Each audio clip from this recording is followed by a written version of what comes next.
A paz do Senhor. O livro de Jó será a base para o nosso estudo nesse trimestre. Seus sofrimentos, provações e angústia fazem com que muitos questionem por que os justos sofrem. Bem-vindo a mais um Resumo EBD para você que é novo por aqui. Eu sou a diaconisa Tânia Anjo, professora de Escola Bíblica Dominical. E chegamos ao último trimestre das lições bíblicas da CPAD de 2020 com o tema a fragilidade humana e a soberania divina, o sofrimento e a restauração de Jó. O comentarista desse trimestre é o pastor José Gonçalves, líder da Assembleia de Deus em Água Branca, Piauí. A lição de hoje é a lição 1, que tem o título O Livro de Jó.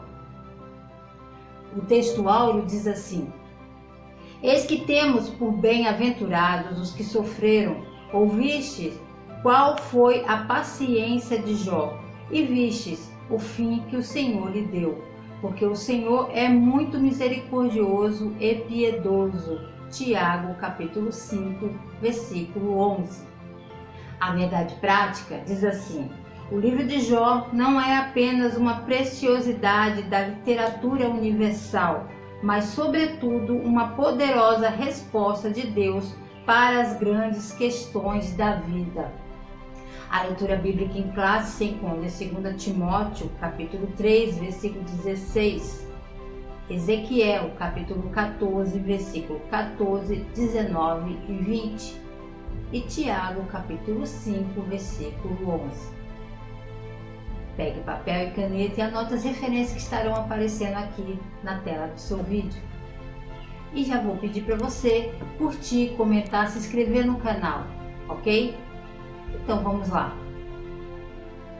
Quem escreveu o livro de Jó é motivo de discussões até os dias atuais. Alguns dizem que foi Moisés, outros Salomão, outros dizem que foi Ezequias, Isaías e até Esdras. O fato é que ninguém sabe quem escreveu esse livro, mas nada mais justo dizer que é um livro inspirado também, por isso ele está lá.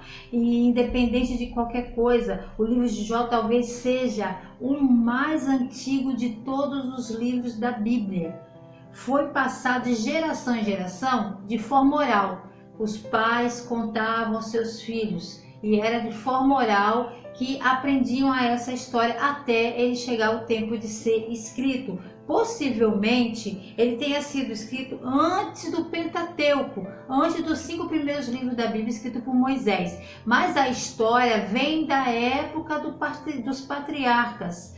Abraão, apenas alguns séculos após o dilúvio. Então fica após o dilúvio e entre os patriarcas Abraão, Isaac e Jacó. Entre esses dois tempos que esse livro, essa história ocorreu em Jó. Isso porque também nos dá base, porque as filhas de Jó, elas também são coerdeiras dos seus irmãos, algo incomum, pois na lei mosaica isso não era permitido.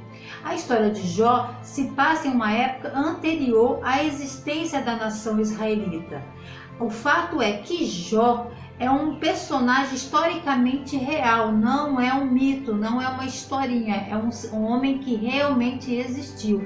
Ezequiel fala que Jó, Noé e Daniel, seu contemporâneo, são homens, ele escreve que são homens fiéis a Deus, justo, temente a Deus, em comparado àquela geração da sua época que estava afastada dos caminhos de Deus. Não teria lógica ele comparar Jó com Daniel, um homem que realmente viveu, com um mito. Isso não seria normal da época, não fazia nenhum sentido ele comparar homens que realmente viveram com algo que é uma historinha contada para a criança dormir. Então Jó realmente foi um homem que existiu. Tiago, irmão de Jesus, também cita Jó como exemplo de homem de perseverança e paciência em meio à tribulação. Jó capítulo 1, versículo 1 diz que Jó ele era da terra de Uz. Em Lamentações de Jeremias diz que esse local, essa cidade, ficava em Edom, região norte do deserto da Arábia, entre a Palestina e o rio Eufrates. de onde saiu bandos de saqueadores que levaram os camelos de Jó. Atualmente seria entre Israel e a Jordânia. Na época de Jó, a riqueza era medida conforme os rebanhos, os animais que tinham e seus servos, que eles possuíam, e não em dinheiro, em moeda, em metal, raramente que era usado no mundo antigo. Então isso nos mostra que ele é de uma época dos patriarcas, onde notava-se quem era muito rico, quem tinha animais e empregados e servos. Os inimigos de Jó, os sabeus e os caldeus, datam do antigo ancestrais de Israel. O tipo de sacrifício mencionado também na história são aqueles exigidos posteriormente pelos sacerdotes de Israel. Isso porque era comum os patriarcas, que também eram sacerdotes da família, apresentarem sacrifícios familiares, assim como Abraão também fazia. Mostra também que Jó possivelmente viveu nessa mesma época, porque ele viveu muito, aproximadamente uns 200 anos. Ele viveu farto de dias, morreu farto de dias. Assim como Abraão, que viveu 175 anos, Isaac viveu 180 anos e Jacó, que viveu 147 anos. Por isso nos mostra também que ele é de uma geração de homens que viviam muito. Jó é uma obra-prima da literatura, do movimento sapiencial, que quer dizer que apresenta sentenças para nós morais. Um livro onde a poesia é belíssima. Dica para o professor. Uma dica que eu vou deixar para você que é professor de escola bíblica dominical: não avançar na história de Jó e se ater à lição 1. Você é um livro, uma história que todos amam muito, gostam muito de falar, tomar esse cuidado. Geralmente as igrejas, cada classe, criança, adolescente, jovem, senhoras, homens, tem 2 professores. Se você ultrapassar, você chegará na lição 2 e o seu colega de trabalho, ele não terá o que dizer na próxima aula, ou até se você for o único professor da sua classe. Na próxima semana você não terá assunto. Então atenha à lição 1, pois na próxima aula você vai começar a falar das outras aulas. Então é para ter esse cuidado, é somente uma dica.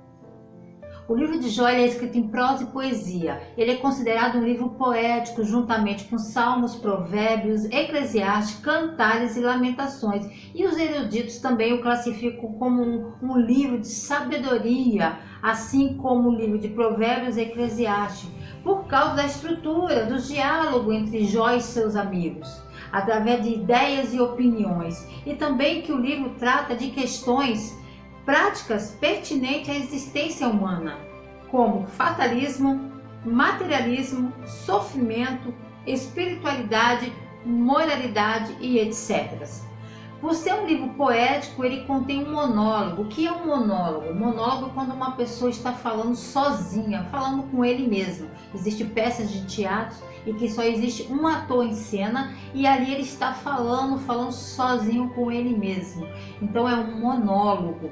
E prosa, que significa uma conversa. Exemplo para nós, vou dar 2 dedos de prosa. Então existe um monólogo e existem as prosas e metáforas também, que são comparações, sentido figurados.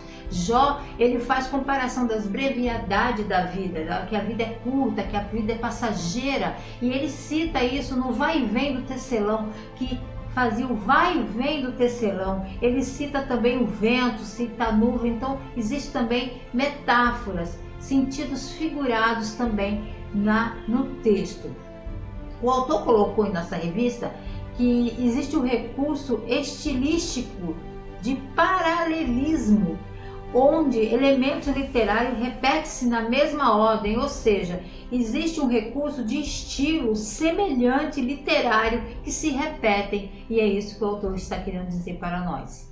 O livro de Jó nos traz também ensinos teológicos do relacionamento do homem chamado Jó com Deus.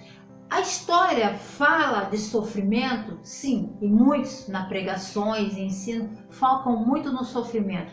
Só que o livro de Jó não está só falando de sofrimento. Também é um livro que está falando de amor ao Senhor e da fé em Deus. É a fé que é independente das circunstâncias, uma vez que ela está firmada no Senhor. Então o livro de Jó não só está falando de sofrimento, mas está falando de fé. Independente das circunstâncias, se serve ao Senhor, se tenho ou não tenho, eu amo o Senhor, eu sirvo ao Senhor. E é isso a mensagem também do livro de Jó, e não somente focar em sofrimento. Jó, um homem próspero e feliz, a história nos relata assim, que é um homem próspero e feliz, um fazendeiro, tem sua história mudada após Deus enaltecê-lo, dar testemunho dele para Satanás, que mostrando que ele era um homem muito íntegro, e Satanás, que fica indignado, reage com uma insinuação petulante, pôs em dúvida a sinceridade e a fidelidade de Jó para com Deus, acusando Jó de servir a Deus somente por interesses de bênçãos, de interesses materiais, que recebia e não por amor e uma fé genuína. Os últimos capítulos do livro de Jó mostram os impactos que a revelação divina tem sobre os homens. A questão para Jó não foi tanto entender Deus, mas experimentá-lo, o que mudou completamente a vida de Jó. A lição 1 de hoje, ela está nos dando base panorâmica do livro que estaremos estudando nesse trimestre. É uma obra que reflete a existência humana e seus dramas. Nos vemos na próxima aula.